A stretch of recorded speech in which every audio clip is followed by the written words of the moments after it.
Hello viewers, welcome to our channel. நம்ம இந்த வீடியோவில் யாரை பற்றி பார்க்கணும்னா, இவர் ஒரு லெஜெண்டரி ஃபைட்டர். இவரால் தான் இந்த உலகத்தில் மிகப்பெரிய போர் சொல்லக்கூடிய, அது ரொம்ப நாள் நடந்த போர், 18 நாளுக்கு மேலே நடந்த போர் இவரால் தான் ஸ்டார்ட் ஆனிச்சு. இவர் ஒத்தையும் அந்த போரை வேணாம்னு சொல்லியிருந்தா அந்த போரே நடந்திருக்காது. அவ்வளோ பெரிய லெஜெண்டரி ஃபைட்டர் இவர். பட் இவரை பற்றி இந்த டிவி சீரியல் படங்கள்லாம் ரொம்ப கெட்ட வர மாதிரி தான் கட்டியிருப்பாங்க. அது ஒரு சில விஷயத்துல அது உண்மைதான். அவர் யாருன்னா வேற யாரும் இல்லை, துரியோதனன். அவர் நல்லவரா இல்ல கெட்டவரா அப்படிங்கறத நான் சொல்ல மாட்டேன், அது நீங்க தான் சொல்லணும். அவரோட நல்ல குணங்களை பத்தி நான் சொல்றேன், அவர் எப்படிப்பட்டவருங்கிறத பத்தி நான் உங்கள்கிட்ட சொல்றேன். துரியோதனன் இவர் மிகப்பெரிய அரசர், மக்களுக்கு ரொம்ப பிடிச்ச அரசர் இவர் தான். இவருக்கு மொத்தம் 99 சகோதரர்கள், அதாவது தம்பிங்க. மொத்தம் 99 தம்பிகள் இருக்காங்க இவருக்கு. இவருக்கு ஒரே ஒரு தங்கச்சி. இந்த தங்கச்சி தான் பாண்டவர்களுக்கும் தங்கச்சியா இருக்காங்க. ஏன்னா அவங்களுக்கு தங்கச்சியே கிடையாது, இவங்க ஒத்தி தான் தங்கச்சி அவங்களுக்கு. பாண்டவர்கள் கௌரவர்கள் 2 பேரும் சேர்ந்து ஃபர்ஸ்ட் துரோணாச்சாரியார்கிட்ட போர்க்கலையை கத்துக்கிறதுக்காக போறாங்க. பீமனும் துரியோதனும் ரொம்ப முரட்டுத்தனமா ஆளா இருக்காங்க. யாரா இருந்தாலும் தூக்கி எறிகிறது, பறக்க விடுறது, எல்லாரும் ஏர்ல பறக்க விடுறதா இவங்க 2 பேரோட வேலையா இருந்துச்சு. எப்போது முரட்டுத்தனமா சண்டை போட ஆரம்பிச்சு பார்த்த துரோணாச்சாரியார் என்ன பண்றாருன்னா, இவங்க 2 பேரையும் கொண்டு பலராமன்ட்ட விடுறாங்க. ஏன்னா தண்டாயுதம் அப்படிங்கிற ஒரு கலையை இவங்க 2 பேரும் கத்துக்கிறதுக்காக, ஏன்னா முரட்டுத்தனமான ஒரு கத்துக்கக்கூடிய கலை தான் அந்த கலை. அந்த பெருசா வச்சிருப்பாங்க கையில.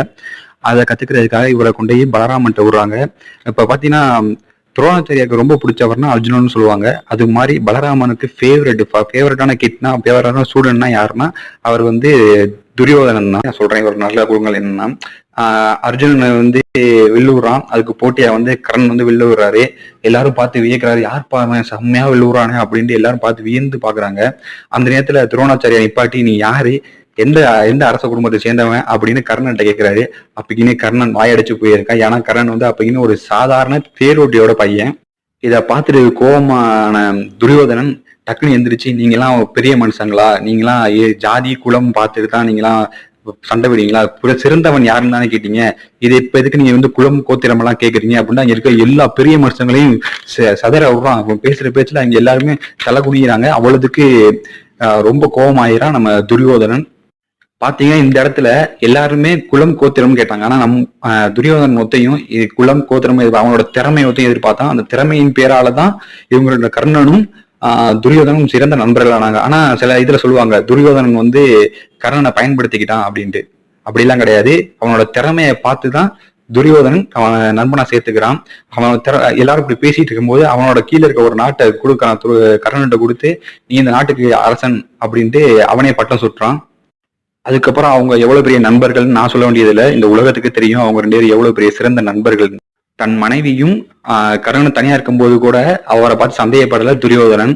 அதுக்கு சாட்சி என்ன சொல்றாருன்னா, அவரு கர்ணனை பார்த்து, நண்பா கீழே விழுந்த முத்தா நான் எடுக்கவா இல்ல அந்த நூல்ல நான் கோர்க்கவா அப்படின்ட்டு கர்ணன்ட்ட கேட்கிறாரு. இதுல இருந்தே தெரியும் அவங்க எவ்வளவு பெரிய ஃப்ரெண்ட்ஷிப். மாதிரி சில நல்ல குணங்கள் இருக்கறனாலதான் அவங்க 2 பேரும் ரொம்ப நாள் செம்ம ஃப்ரெண்டா, திக் ஃப்ரெண்டா இருக்காங்க. அப்புறம் கர்ணன் எல்லாரும் சொல்லுவாங்க, அவர் இருக்க தர்மம் கூட வாரி வழங்குறத தோத்து போயிடுவான். ஆனா கர்ணன் தோக்க மாட்டான், இருக்க எல்லாத்தையும் கொடுப்பான் அப்படின்ட்டு பெரிய லெவல்ல சொல்லுவாங்க. ஆனா அந்த அளவுக்கு உரிமை கொடுத்து வச்சது யாருன்னா துரியோதனன் தான். துரியோதனன் அவனோட கீழே உள்ள ஒரு நாட்டை தான் கொடுக்குறான்.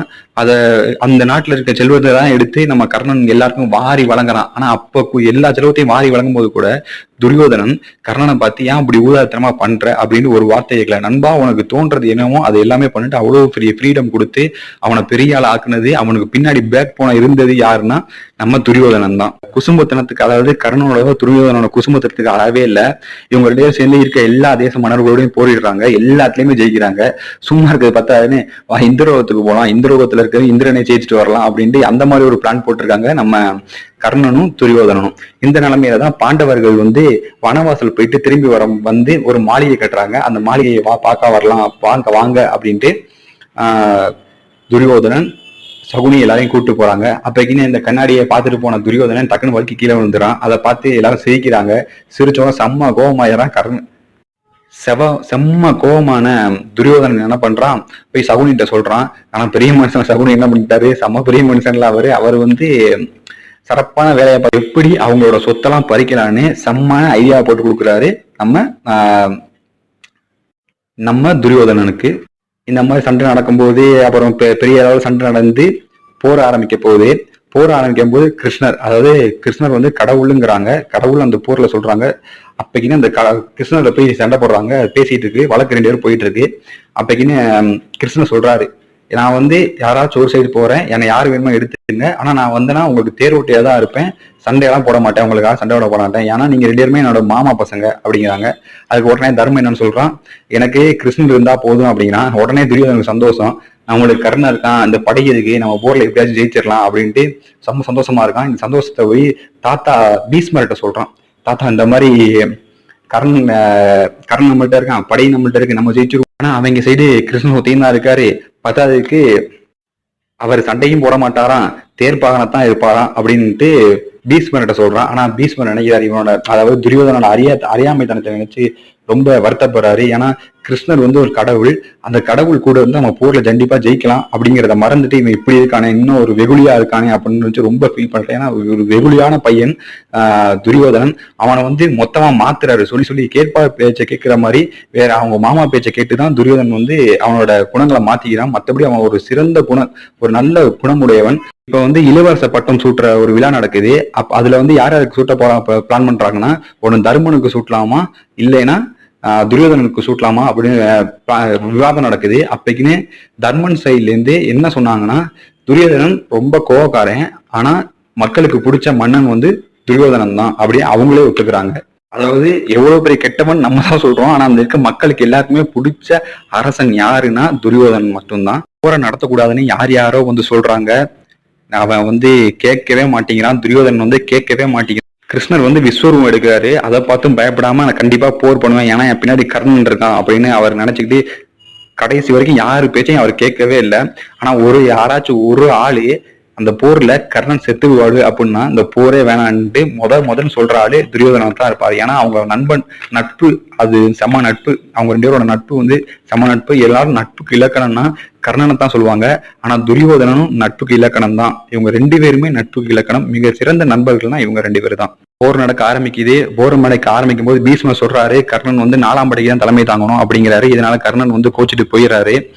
போர் ஸ்டார்ட் ஆயிருச்சு. போர்ல வந்து பீமன் என்ன பண்றான், இருக்க 99 தம்பி எல்லாரையும் கொண்டு குவிச்சுக்கிட்டு இருக்கான்.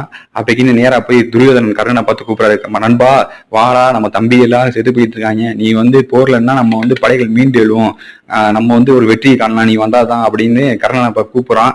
ஆனா கர்ணன் என்ன சொல்றான்னா, என்னை அவமானப்படுத்திட்டாங்க, என்னை வர சொல்றியா அப்படின்னு கொஞ்சம் கோபமா துரியோதன பேசிடுறான்.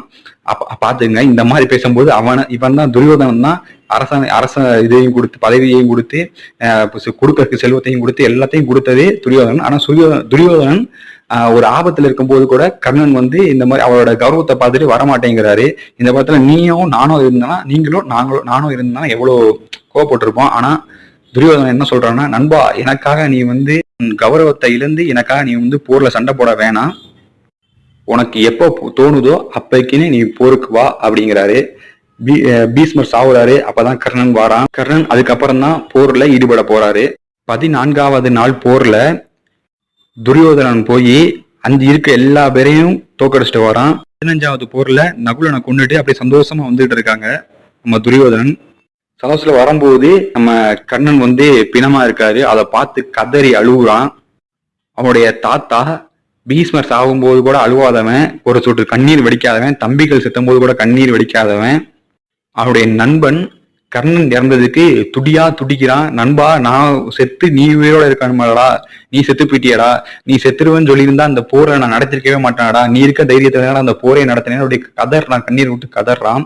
அது அவமத்தியால் கூட அந்த இடத்துல இன்னொரு ஆள் அழுவாங்க. யாருன்னா அது குந்தி அழுகுறத பார்த்த பாண்டவர்கள் இருந்து கிருஷ்ணன்கிட்ட போய் கேட்கறாங்க, என்ன கிருஷ்ணா எதுக்கு யாரோ சேர்த்ததுக்கு எங்க அம்மா அழுகுறாங்க அப்படின்னு கேட்கறாங்க. அதுக்கு கிருஷ்ணன் என்ன சொல்றாருன்னா, ஏதா இருந்தாலும் என்கிட்ட தான் வந்து கேட்பீங்கடா, போய் உங்க அம்மாட்ட கேளுடா, உங்க அம்மா தானே அழுகுது அப்படிங்கிறப்பல தர்மன் போய் கேட்கறான் அவங்க அம்மாட்ட, ஏமா நீ அழுகுறா யாரோ சேர்த்ததுக்கு அப்படின்ட்டு. அதுக்கு குந்தி சொல்றா, யாரோ இல்லடா, இவன் தான் என்னோட மூத்த புள்ள அப்படிங்கிறான். இதை கேட்டோன்னே தர்மன் அப்படியே சுருண்டு நிலத்துல விழுகுறான். இது முன்னாடியே சொல்லியிருந்தீங்கன்னா இந்த போரே நடத்திருக்க மாட்டேன், எங்க அண்ணனே ஆட்சியில உட்கார வச்சிருப்போமே, ஏன் அப்படி பண்றீங்க அப்படின்னா. அப்பயும் அர்ஜுனன் திரும்பி கிருஷ்ணனை பார்க்க, இன்னும் நான் எத்தனை கொடுமைகள்லாம் பார்க்க வேண்டியது இருக்கும்ட்டு. அது இதுல இன்னொரு விஷயம் என்னன்னா, துரியோதனன் வந்து சாவும் போது கூட அவனை வந்து நேர்மையா போட்டி போட்டு ஜெயிக்க முடியல. கர்ணன் செத்து போன துயர ஒரு குளத்துக்குள்ள உட்காந்து துரியோதனன் தவம் பண்ணிட்டு இருக்கான். அந்த சமயத்துல இந்த பாண்டவர் 5 பேர் வந்து பார்த்து கேவலமா சிரிக்கிறாங்க. வாடா இப்ப சண்டைக்கு வாடா, இப்ப சண்டைக்கு வாடான்னு துரியோதனனை கூப்பிடுறாங்க. கூப்பிட்டு தர்மன் சொல்றான், எங்க 5 பேர்ல யார வேணா நீ செலக்ட் பண்ணிக்க, இந்த இந்த இதுல நீ வின் பண்ணிட்டீங்கன்னா இந்த பூரா நீ தான் வின்னு அப்படின்ட்டு துரியோதனனை பார்த்து தர்மன் சொல்றாரு. ஆனா துரியோதனன் நினைச்சா மத்த யாரை வேணா செலக்ட் பண்ணிருக்கலாம், அதாவது நகுலன், சகாதேவன், இவங்க யாரை வேணா செலக்ட் பண்ணிருக்கலாம். ஏன்னா இவங்க எல்லாருமே ஆல்ரெடி சண்டை போட்டு ஜெயிச்சிருக்காரு. ஆனா துரியோதனனுக்கு ஈக்குவலான ஒரு ஃபைட்டர்னா அங்க இருக்கிறது பீம ஒத்தையும் தான். அதான் பீமனை ஒத்தையும் செலக்ட் பண்றாரு. ஏன்னா அவர் வீரன், அதனால ஒரு வீரனை கூட சண்டை போடணுங்கிறதுக்காக பீமனை கூப்பிடறாப்புல. ஏன்னா பீமன் தான் துரியோதனனுக்கு ஈக்குவலான ஒரு ஃபைட்டர். அங்க சைட்ல பீமனுக்கும் துரியோதனுக்கும் சண்டை நடக்குது. அப்பக்கின்னு அர்ஜுனன் போய் கிருஷ்ணன்கிட்ட கேட்கறான், இதுல யார் ஜெயிப்பா அப்படின்ட்டு. அவர் கிருஷ்ணன் சொல்றாரு, இதுல கண்டிப்பா துரியோதனன் தான் ஜெயிப்பான் அப்படிங்கிறாப்புல. எப்படி சொல்றீங்க, பீமன் எவ்வளவு பெரிய பலசாலி, அவனை எப்படி துரியோதனன் ஜெயிப்பான் அப்படின்னா, அதுக்கு கிருஷ்ணன் சொல்றாரு, பீமன் பலசாலி தான், ஆனா அவனோட வேகம் அவ்வளவு கிடையாது. ஆனா துரியோதனுக்கு வேகம் அதிகம். அவன் ஒண்ணுல ஜெயிக்கணும்னு முடிவு எடுத்துட்டான்னா அதுக்காக அவன் ரொம்ப என்ன வேணா பண்ணுவான், எந்த நிலைமைக்கு வேணா சண்டை போடுவான், அதனால கண்டிப்பா அவன் தான் ஜெயிப்பான் அப்படிங்கிறாரு. இப்ப என்ன பண்றதுன்னு தெரியாம அர்ஜுனன் முழிச்சு நிக்கிறான். அப்பக்கின்னு என்ன சொல்றாருன்னா, கிருஷ்ணன் என்ன சொல்றாருன்னா, பீமனை கூப்பிட்டு அவனோட அதாவது தொடையில அடி அப்படிங்கிற, துரியோதனோட தொடையில அடிங்கிறாப்புல. ஏன்னா துரியோதனனுக்கு போர் தர்மப்படி தொடையில அடிக்க கூடாது. ஆனா அந்த போர்ல வந்து பீம வந்து துரியோதனோட தொடையில அடிக்கிறான். இதை பார்த்த பலராமனுக்கோ வந்து நேரா போய் சண்டை போட போறான்.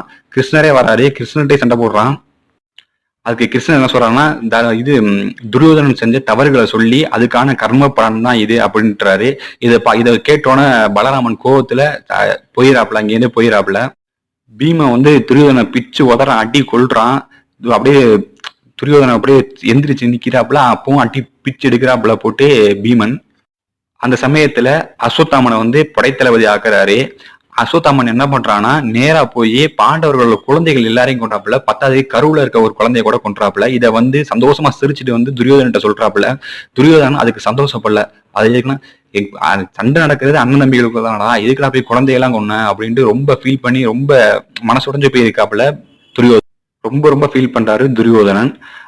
பீம சும்மா இருக்க நினைக்கிறது இல்ல, பீம போட்டு அடின்னு அடிக்கிறான். அதுக்கு துரியோதனன் சொல்றாரு, நீ அட்ரா அடி, எவ்வளவுனா அடிப்பேன், நான் கொஞ்சம் நான் செத்துற போறேன், அதுக்கப்புறம் பிணந்தண்ணி கழுகுகள் வந்து என்னை கொத்தி திங்க போகுது, அதுக்குள்ளே நீ உன்னால எவ்வளவு முடியுமோ அவ்வளவுக்கு என்னை வச்சு பாடாப்படுத்திக்க அப்படிங்கிறாரு. பீம போட்டு அடின்னு அடிச்சிட்டு இருக்கான். அப்பக்கின்னு அவர் வந்து கையை காட்டி ஒன்னு சொல்ல வராரு. அதுக்கு கிருஷ்ணன் வந்து, நீ ரொம்ப கஷ்டப்படாத, நானே அதை சொல்றேன், அந்த 3 விஷயத்த சொல்றேன் அப்படிங்கிறாரு.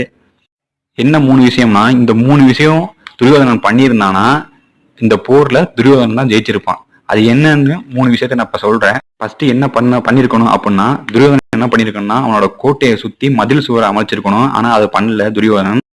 விதுனனை அவனோட சேர்த்திருக்கணும். அப்படி சேர்த்திருந்தானா கிருஷ்ணனோட அவர் வந்து செம்மையா அந்த போர்ட் டாக்டிக்ஸ் தெரியும் அவருக்கலாம். கரெக்டா என்ன எங்கெங்க அடிக்கணுங்கிறத கரெக்டா சொல்லியிருப்பாரு. அவரையும் சேர்க்கல.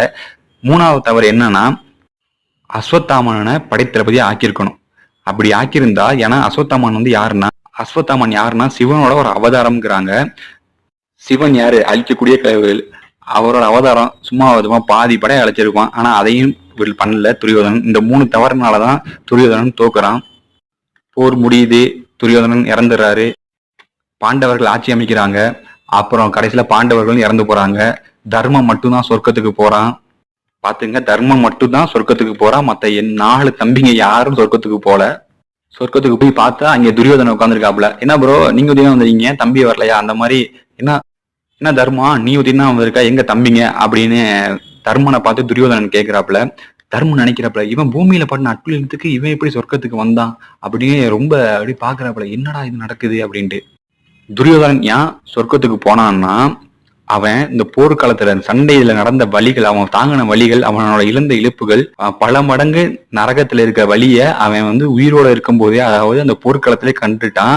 அதனாலதான் அவன் சொர்க்கத்துக்கு போறான். துரியோதனன் கதையில இருந்து நீங்க என்ன கத்துக்கணும்னா, எவன் பேச்சையும் கேட்கக்கூடாது. உனக்கு என்ன தோணுதோ அதை நீ பண்ணு, அதிகமா கோவப்படாத. இன்னொன்னு, ஒரு செயல்ல இறங்கிட்டானா அதுல வெற்றி பெற வரைக்கும் எவ்வளவு என்ன கஷ்டப்பட்டாலும் அதை போராடணும். துரியோதனன் ஒரு போட்டின்னு வந்துருச்சா அதுல கண்டிப்பா ஜெயிக்கணுங்கிறக்கா எந்த லெவல்ல வேணாலும் போராடுவான். அது மாதிரி நம்மளும் ஒரு இதுல ஒரு செயல்ல இறங்கிட்டோம்னா அந்த செயல்ல நம்ம வெற்றி காண்ற வரைக்கும் நம்ம வந்து கஷ்டப்பட்டு அதுக்காக போராடணும். இப்ப சொல்லுங்க, இந்த மாதிரி நான் எனக்கு தெரிஞ்ச விஷயங்களை நான் உங்களுக்கு சொல்லியிருக்கேன். இதுல இருந்து துரியோதனன் நல்லவனா இல்ல கெட்டவனான்னு நீங்க தான் முடிவு எடுக்கணும். அப்படி உங்களுக்கு எது தோணுனாலும் அதை வந்து கமெண்ட்ல போடுங்க. இந்த வீடியோ பிடிச்சிருந்தா லைக் பண்ணுங்க, உங்க ஃப்ரெண்ட்ஸுக்கு எல்லாருக்கும் ஷேர் பண்ணுங்க. நான் இது மாதிரி வீடியோ தான் தொடர்ந்து போடுவேன். என்னோட சேனலை சப்ஸ்கிரைப் பண்ணுங்க. இந்த வீடியோவை பார்த்ததுக்கு ரொம்ப